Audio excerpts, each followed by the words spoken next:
गाते हैं आज भी। ये क्या है? राम पुनीत प्रेम अनुगामी। माई बाप भगवान प्रेम के भूखे हैं। गुरुदेव भगवान कहते हैं महाराज आपके प्रेम के कारण भगवान जो जगत का स्वामी है आपका पुत्र बन गया है। एक बात बोलूं महाराज, मुहूर्त से राम का अभिषेक नहीं है, राम के अभिषेक से मुहूर्त है। जिस क्षण जिस घड़ी आप राम का अभिषेक कर देंगे वही समय सर्वश्रेष्ठ मुहूर्त में परिवर्तित हो जाएगा। तुरंत करिए, बेग विलंब न करिए, नृप साजिए सबोई समाज, सुदिन सुमंगल तबहि जब राम होई जुगराज। तुरंत करिए। लेकिन आप जानते हैं श्री चक्रवर्ती जी ने मन में निर्णय किया कि कल प्रातः काल करूंगा, और इस कल ने ही महाराज को बेकल बना दिया हो। है? कल तो आया लेकिन चक्रवर्ती जी के जीवन में नहीं आ पाया। रात्रि में स्वयं मेरे प्रभु ने रचना बनाई, देवताओं को प्रेरित किया कुछ करो कि मैं अयोध्या से निकलूं। राजा बन गया तो फिर आपका कार्य हो चुका। और आप जानते हैं देवताओं ने सरस्वती जी को प्रेरित किया। सरस्वती जी गई, मंथरा की मति को पलटी। मंथरा ने जाकर मेरी मां कैकेयी से वार्ता की और कैकेयी मैया ने महाराज से 2 वरदान मांग लिए। लेकिन मैं आपसे निवेदन करूं माई बाप, भगवान के बन जाने में मेरी मां कैकेयी का लेश मात्र भी अपराध नहीं है, लेश मात्र। मेरी मां कैकेयी ने जो कुछ भी किया वो राम जी की इच्छा से किया। राम जी बन जाना चाहते थे। अन्य रामायण की कथा है, बचपन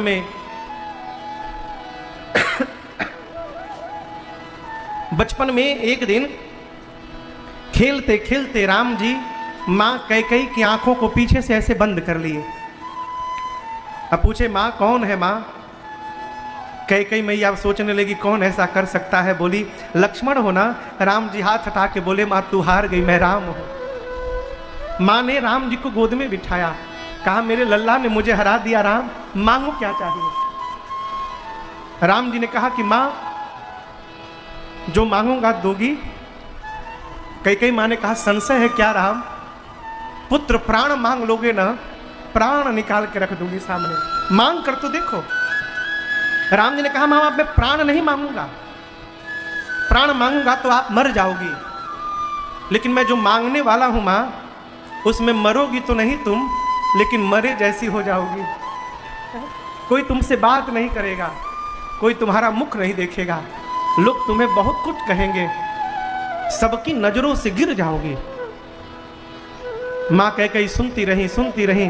अंत में मां ने कहा राम, भगवान बोले नहीं आपने दिया नहीं है, आपसे मैंने लिया है। ये मेरी इच्छा थी कि आप मुझे शाप दीजिए। नारद जी बोले मैं ही मिला था इसके लिए। भगवान बोले नारद जी मुझे आप पर विश्वास था कि मैं जैसा चाहूंगा आप करेंगे, इसलिए मैंने आपको चुना। ये प्रसंग कहता है कि भगवान जिस पर सर्वाधिक विश्वास करते हैं, जिसको सर्वाधिक प्रेम करते हैं, उसको सबसे कठिन रोल देते हैं, और वही रोल मेरे प्रभु ने मेरी मां कैकेयी को दे दिया है। इसलिए भूल कर भी जीवन में मां कैकेयी के विषय में अपशब्द न कहिएगा, यह भगवत अपराध होगा। आपको बताऊं, मां ने जब वरदान मांगा महाराज दशरथ मूर्छित हो गए, बिंढाल हो गए। जिस प्रकार वृद्ध गजराज के सामने जब सिंह आकर दहाड़ता है, गजराज के शरीर में बल नहीं रहता है क्योंकि वृद्ध हो चुका है, वो सिंह से लड़ नहीं सकता है, तो जिस प्रकार युवा सिंह की दहाड़ को सुनकर वृद्ध गजराज कांप जाता है, मेरी मां के बातों को सुनकर महाराज कांप गए। बिजली गिरने के बाद जैसे तार धरा पर गिरता है धराशायी होकर, महाराज कोप भवन में खड़े खड़े गिर पड़े, अपने हाथ से केश को पकड़ के नोचने लगे। बोले कैकेयी शिव की सौगंध लेकर कहता हूं, राम और लक्ष्मण मेरे, राम और भरत दोनों मेरे नेत्र हैं।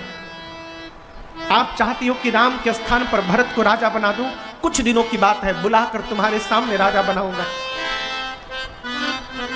दुख तो इस बात का है कि तुमने जो दूसरा वर मांगा है ना, उस वर ने मुझे असमंजस में डाल दिया है। कहते मेरी माँ जानबूझकर कठोर हुई है। बड़भागी है माँ कौन? जे पितु मातु बचन अनुरागी। रघुनाथ जी कहते हैं माँ, जो संतान अपनी माँ बाप के वचन में प्रेम करे, चरण में नहीं। इसको समझिएगा, चरण में प्रेम करना बड़ा आसान है। सवेरे उठो पांव छू लो, रात को पांव छू लो, घर से बाहर जाओ पांव छू लो, अब बात एक भी ना मानो, है? कितना सरल है वो। लेकिन वचन में प्रेम करने वाला संतान माता पिता के एक एक आज्ञा को अक्षरशः पालन करता है। ये वचन में प्रेम करना हुआ। और याद रखिएगा, जो वचन में प्रेम करेगा उसका चरण में प्रेम अपने आप दृढ़ हो जाएगा, अलग से करना नहीं पड़ेगा। राम जी कहते हैं मां, जो संतान माता पिता के वचन में प्रेम करे वो बड़भागी पुत्र है। और मां एक बात बोलूं मां, जो संतान अपने व्यवहार से अपने माता पिता को संतुष्ट कर दे वो संतान संसार में दुर्लभ है मां। जिस संतान से उसके माता पिता संतुष्ट हो जाए वो संतान दुर्लभ है। मेरा कितना बड़ा सौभाग्य है, पिताजी के वचन को पूर्ण करने का सौभाग्य राम को प्राप्त हुआ है। पहला सौभाग्य मां, चारों भाइयों में तो मैं पहले से बड़ा हूं। यदि मैं राजा बन जाता ना तो मैं भाइयों से और ऊपर उठ जाता। अब मेरे में और मेरे भाइयों की दूरी बढ़ जाती मां। आप देखिए, मेरा प्राण प्रिय भरत राजा बनेगा, मेरा छोटा भाई भरत भी राजा बन के बड़ा हो जाएगा। यदि भरत राजा बनेगा मां तो मैं राजा का बड़ा भाई हूं, मैं ऐसे ही बड़ा बना रहूंगा। अब मेरे बड़े होने के साथ मेरा भरत भी बड़ा हो जाएगा मां। कितनी अच्छी बात है। लेकिन मां, इतनी सी बात को लेकर पिताजी को इतना दुख हुआ है, मुझे विश्वास नहीं हो रहा है कहीं मेरे से कोई अपराध तो नहीं हो गया है ना। अब दर्शन करिए, जो कैकेयी मैया राम जी को वन भेज रही हैं, राम जी उनसे कहते हैं मां कहीं मेरे से अपराध तो नहीं हुआ है। मां कैकेयी बोली, राम अपराध करने की तुम्हारे भीतर पात्रता ही नहीं है, तुम अपराध जोग नहीं ताता, आप अपराध नहीं कर सकते हो। राम जी पिताजी से दंडवत करके हृदय से मिले, समझाए पिताजी कुछ दिनों की बात है। यूं गया और चला आया। गए मां कौशल्या के पास राम जी, मां देखी तो नाचने लगी। राम जी मां को बिठाए, बगल में बैठकर बोले मां, और मां बोली नहाए नहीं हो राम, विलंब हो गया, पिताजी राह देख रहे होंगे तुम्हारी। राम जी बोले मां नहाता हूं, पहले ये बताओ मां, जंगल बड़ा है कि अयोध्या बड़ी है? आप लोग कहिए, जंगल बड़ा है कि अयोध्या बड़ी है? मां कौशल्या ने भी कहा कि राम जंगल बहुत बड़ा है। राम जी बोले मां मैं बड़ा हूं कि भरत बड़ा है? मां ने कहा तुम बड़े हो, लेकिन ये क्यों पूछ रहे हो राम? राम जी ने, पिता दीन मोहि कानन राजू, जहां सबब हाथ मोर बड़का, मेरी आवश्यकता है मां। कौशल्या मैया ने कहा राम, एक संतान के जीवन में उसका सबसे बड़ा धर्म है कि वो पिता की आज्ञा का पालन करे। पितु आ यसु सब धर्म का, समस्त धर्मों में सर्वश्रेष्ठ धर्म है जीवन में पिता आज्ञा का पालन किया जाए। लेकिन राम एक बात मैं बोलती हूं, मां का स्थान पिता से भी ऊपर होता है। राम यदि केवल पिताजी बन जाने के लिए कहे हो ना, मैं कहती हूं तुम बन नहीं जाओगे, नहीं जाना बन। लेकिन राम यदि पिताजी के साथ साथ मां कैकेयी भी बन जाने के लिए कह दी है ना, तो राम मां की बात मानकर अवश्य वन में चले जाना। पुत्र मां की बात मानकर वन में जाओगे तो वो वन ही तुम्हारे लिए अयोध्या जैसा बन जाएगा और तुम्हें कोई कष्ट नहीं होगा। किसने कहा? राम की जननी मां कौशल्या ने कहा। इतना सर्वश्रेष्ठ विचार था मां कौशल्या का, तब जाकर अंक में परमात्मा ने अवतार लिया। ऐसे नहीं हुआ है। सीता मैया चली आई, राम जी ने अनेक समझाया, वन बड़ा कष्टदायक है। मां ने मना किया, कहा प्रभु आप छोड़कर जाएंगे तो अयोध्या वन से बिहड़ हो जाएगा, आपके साथ वन ही अयोध्या जैसा बना रहेगा नाथ। प्रभु ने साथ चलने के लिए कह दिया। इतने में लक्ष्मण जी चले आए। और आप संस्कार का दर्शन करिए। लक्ष्मण जी आए, प्रणाम करके बैठ गए, मन में सोचने लगे न जाने क्या होगा, भैया साथ में रखेंगे कि ले चलेंगे। तब तक राम जी ने कहा, भाई पिताजी दुखी हैं, वृद्ध हो गए हैं, मैं जा रहा हूं, भरत भी नहीं है, आप यहीं रखो और अयोध्या के रख रखाव का ध्यान रखो। लक्ष्मण जी बोले, कौन पिताजी, कौन पिताजी? राम जी बोले, हमारे पिताजी। लक्ष्मण जी बोले, आपके होंगे, मेरे नहीं हैं। राम जी बोले, तुम्हारे कौन है? लक्ष्मण जी बोले, प्रभु तुम ही मेरी नैया किनारा, तुम ही हो मेरी जिंदगी का सहारा, तुम ही हो, तुम ही मेरी नैया किनारा, तुम ही हो, तुम ही मेरी नैया किनारा, तुम ही हो मेरी जिंदगी का सहारा, तुम ही हो मेरी जिंदगी का सहारा, तुम ही हो।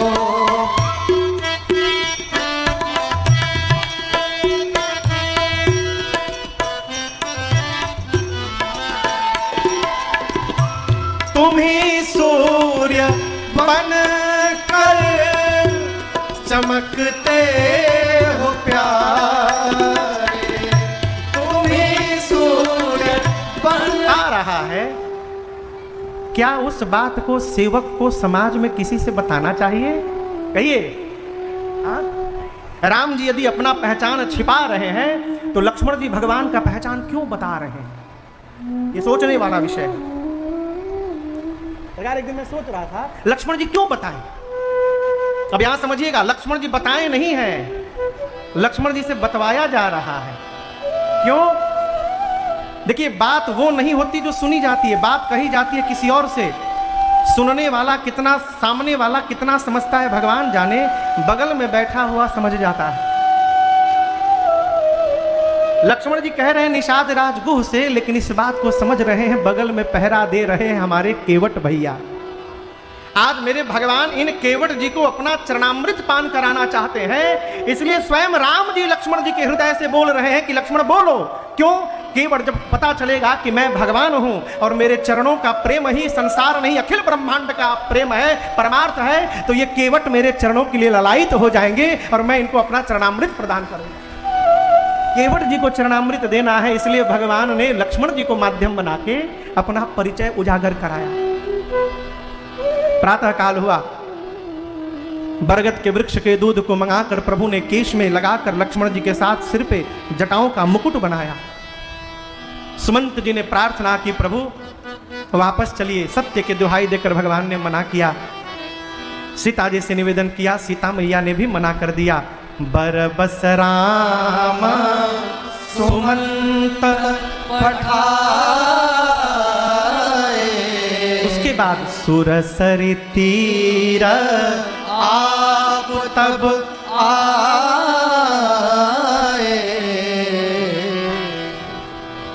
बरबस सुमंत जी को विदा करने के बाद भगवान अब गंगा जी के तट पर गंगा जी को पार करने के लिए मैया और भैया लक्ष्मण जी के साथ प्रस्तुत भय हैं।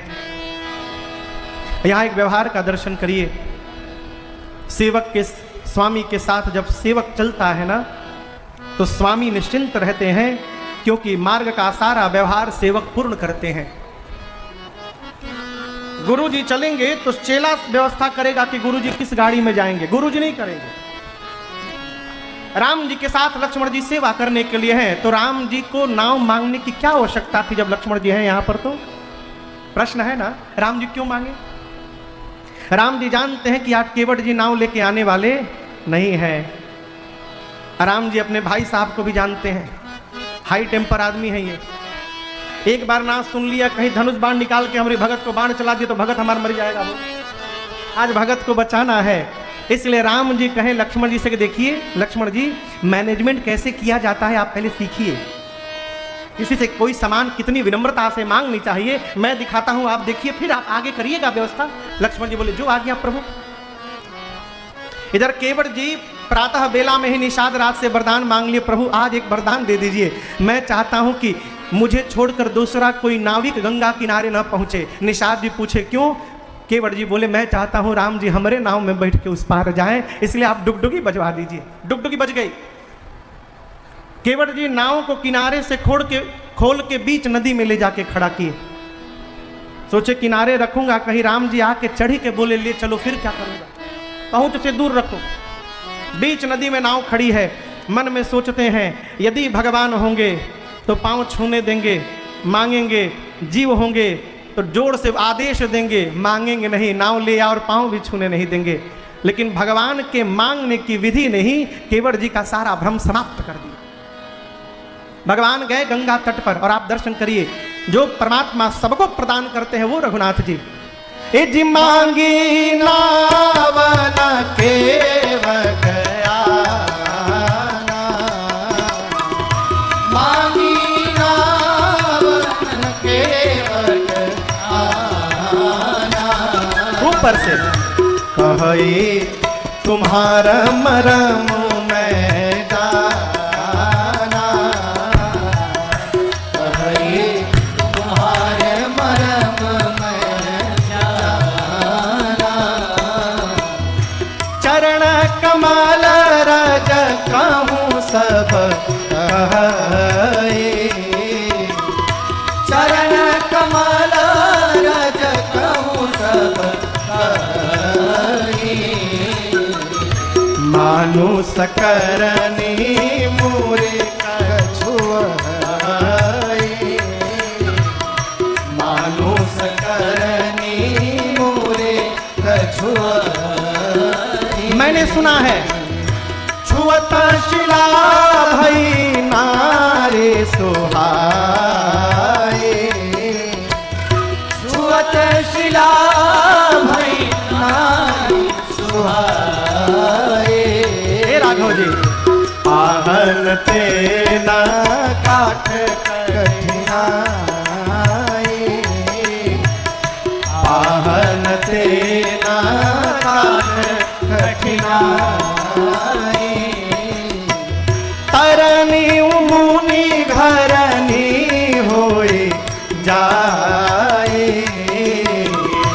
तरनी मुनि घरनी होई जाए, बाट पर मोरी नाव उड़ाई, बाट पर मोरी नाव उड़ाई। केवट जी बोले प्रभु यही प्रतिपालो सब परिवारों, यही प्रतिपालो सब परिवारों, नहीं जानो कछो और कबारो, नहीं जानो कछो और कबारो, जो प्रभु पार अवसी गाता हो, जो प्रभु पार अवसी गाता हो।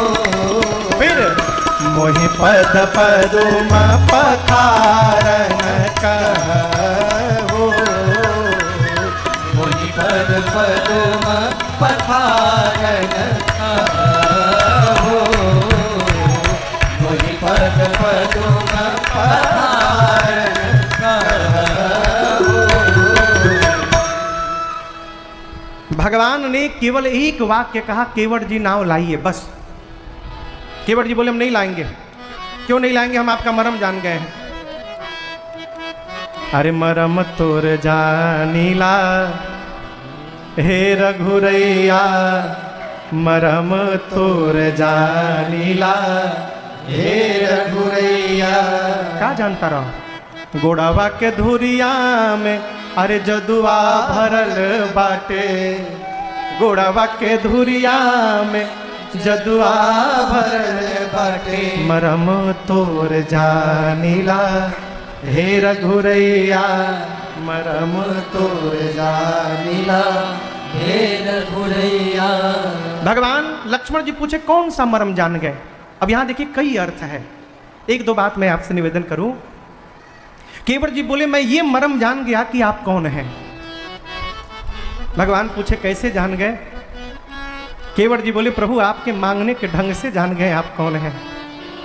मैं वर्षों से नाव चलाता हूं, हजारों लोगों को मैंने गंगा पार किया है, जो आया नाव मांगा, लेकिन प्रभु जैसे आपने मांगा है आज, ऐसे आज तक किसी ने मुझसे नाव नहीं मांगी है जैसे आपने मांगा। भगवान बोले मैंने कैसे मांग लिया। केवट जी बोले आज तक जो आया प्रभु मुझे आदेश दिया। और समझिएगा आप आदेश कब देंगे, जैसे आपको पता हो कि ये संपत्ति मेरी है, ये गाड़ी मेरी है, आप अपने ड्राइवर को आदेश देंगे गाड़ी ले आओ। लेकिन जब आप किसी दूसरे की गाड़ी मांगेंगे तो आप कहेंगे क्या आप गाड़ी ला सकते हैं यहां पर। केवट जी बोले प्रभु आज तक जो भी आता था मुझे आदेश देता था, पहली बार आपने विनम्रता और प्रार्थना से नाव मांगी है। मांग करके आपने ये बता दिया कि इस नाव का मालिक मैं हूं। मालिक बनाकर आप प्रभु मुझे बड़ा बना दिए, और दूसरे को बड़ा बनाना ये भगवान को छोड़कर दूसरा कोई नहीं कर सकता है। मैं आपका मर्म जान गया आप कौन है, पहली बात। दूसरी बात, केवट जी बोले प्रभु मैं जानता हूं आप कौन है। जेही जग कियत तिहु पग होते थोड़ा, जिसने 3 पग के भीतर 3 लोग 14 भुवन नाप लिया हो, 2 पग में, तीसरा पग अभी बाकी था, वो एक छोटी सी गंगा को पार करने के लिए नाव मांगेगा। आप राम जी मर्म जान गया, आज आप पार करने नहीं आए हैं। क्या कहा केवट जी ने, आज आप पार करने नहीं आए हैं। लक्ष्मण जी बोले फिर क्या करने आए हैं। केवट जी बोले पार करने आए हैं। लक्ष्मण भैया बोले क्या बोल रहे हैं, पार करने नहीं आए हैं, पार करने आए हैं। केवट जी बोले राम जी गंगा पार करने नहीं आए हैं, गंगा और नाव को माध्यम बनाकर आज इस केवट को अपना चरणामृत पान करा के भगवान केवट को पार करने आए हैं। ये मर्म मैं जान गया, मैं नहीं लाऊंगा। हम नाही नियारा, नियारा बुझाता का, हम नाही नियारा, हम नाही नियारा, लाई बयापन नैया हो कि डर लागेला, बड़ा डर लागेला। रौरी गोड़वा के धुरिया से डर लागेला, बड़ा डर लागेला। रौरी गोड़वा के धुरिया से डर लागेला, बड़ा डर लागेला। हम नाही नियारा, हम नाही नियारा, लाई बयापन नैया हो के डर लागेला, बड़ा डर लागेला। रौरी गोड़वा के धुरिया से डर लागेला, बड़ा डर लागेला। रौरी गोड़वा के धुरिया से डर लागेला, बड़ा डर लागेला। पत्थर के तीरिया, पत्थर के तीरिया, बनौनी रउआ राजा जी सब कहेला, होए सब कहेला। इतला कड़ी के नैया हो के डर लागेला, बड़ा डर लागेला। इतला कड़ी के नैया हो के डर लागेला, बड़ा डर लागेला। इतला कड़ी के नैया हो के डर लागेला, बड़ा डर लागेला। केवट जी बोले प्रभु मैं आपका मर्म जान गया हूं। आपके पांव में जो रज है वो सामान्य रज नहीं है, जड़ी बूटी है, मनुष्य बनाने वाली जड़ी बूटी है। प्रभु आपने पीछे कभी किसी पत्थर पे पांव रखा था क्या। लक्ष्मण जी बोले हमारे सामने रखा था, वहीं मैं खड़े था, मैं वहां पर। क्या हुआ, भैया को साधारण मत समझो, भैया पत्थर पे पांव रखे, पत्थर स्त्री बन के उड़ गया। लक्ष्मण जी से केवट जी बोले ये बताइए लखनलाल जी, पत्थर कठोर की लकड़ी? लक्ष्मण जी बोले पत्थर। केवट जी बोले आप बताइए, यदि कठोर पत्थर स्त्री में बदल सकता है तो ये लकड़ी की नाव को स्त्री बनने में कितना टाइम लगेगा? ये चरण रज देखते ही स्त्री बन के उड़ जाएगी। और आपको बतावें हमारे घर में 10-12 थे हमारे छोट छोट लड़का हैं, अभी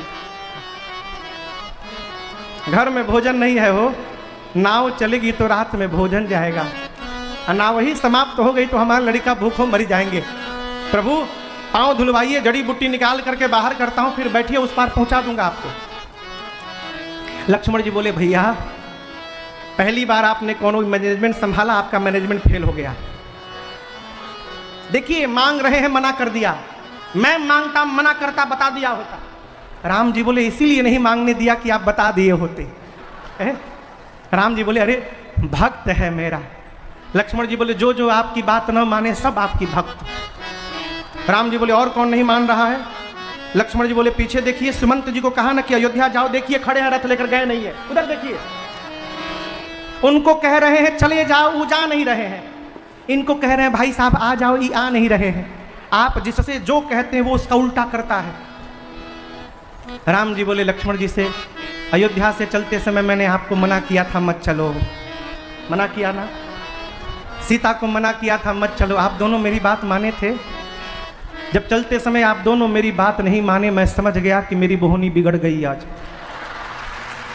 अब जो मिलेगा कोई हमारी बात मानने होने वाला नहीं है। केवट जी से लक्ष्मण जी बोले केवट जी कौन सी बात आप करते हैं? अरे वो जो घटना है पांव रखे पत्थर पर, वो एक बार घटी है, once in a lifetime. वो बात गई, उसके बाद हजारों पत्थरों पे राम जी ने पांव रखा, दूसरा कोई पत्थर स्त्री में क्यों नहीं बदला? केवट जी बोले देखिए मैं मूर्ख हूं, लेकिन इतना भी मूर्ख नहीं हूं। मैं भी जानता हूं कि सारे पत्थर स्त्री में नहीं बदले, लेकिन प्रश्न ही ये लक्ष्मण जी कौन सा पत्थर स्त्री में बदला, ये पता है आपको? जिस पत्थर की ओर राम जी ने हाथ से इशारा किया था, पूछा मुनि ही शिला प्रभु देखी गुरुदेव, वो शिला कैसी है? हाँ हेलल मने पार होना, और हेलान मतलब पार होने लायक गहराई को हेलान कहते हैं भोजपुरी में। केवट जी कहते हैं अरे हेल जा मलिकार बाहेलान भीरिए, अरे हेल जा मलिकार। थोड़ी दूर चलिए, कमर भर पानी है, पैदल पार। राम जी बोले बहुत सुंदर, ले चलिए। केवट जी बोले रात में ले चलूंगा। क्या मतलब? केवट जी बोले इतना मूर्ख हूं, लेकिन इतना भी मूर्ख नहीं हूं मैं। अभी सुबह सुबह का समय है, बोहनी भी नहीं भई है। यदि आपको ले चल के पैदल दिखा दिया कि पैदल पार हो जाएंगे, और ये बात मार्केट में लीक हो गई, तो कौन पैसेंजर हमारी नाव पर बैठने आएगा? आप बताइए। जो आएगा पैदल पार हो जाएगा। अब मैं इतना बड़ा रिस्क उठाने वाला नहीं हूं। पाँव धुलवा लीजिए, फिर आपको उस पार ले चलता हूं। धोलूं? भगवान कुछ नहीं बोले। केवट जी बोले मुंह से बोलने में कष्ट हो रहा है, इशारा करिए। राम जी बोले कैसा इशारा? केवट जी बोले जो गर्दन है ना, 2 बार। बात छोटी है सिर को हिला दीजिए, बात छोटी है सिर को हिला दीजिए, बात छोटी है सिर को हिला दीजिए, बात छोटी है सिर को हिला दीजिए, बात छोटी है सिर को हिला दीजिए। पाँव अपना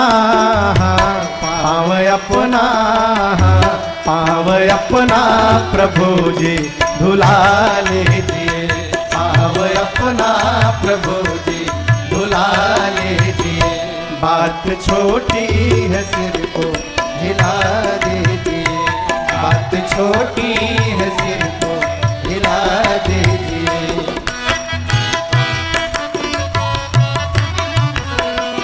हम हैं अनपढ़ कोई भूल हो ही गई, हम हैं अनपढ़ कोई भूल हो ही गई, हम हैं अनपढ़ कोई भूल हो ही गई, हम हैं अनपढ़ कोई भूल हो ही गई। आप मालिक हैं आप मालिक हैं, हाँ आप मालिक हैं, सब कुछ भुला दीजिए। आप मालिक है सब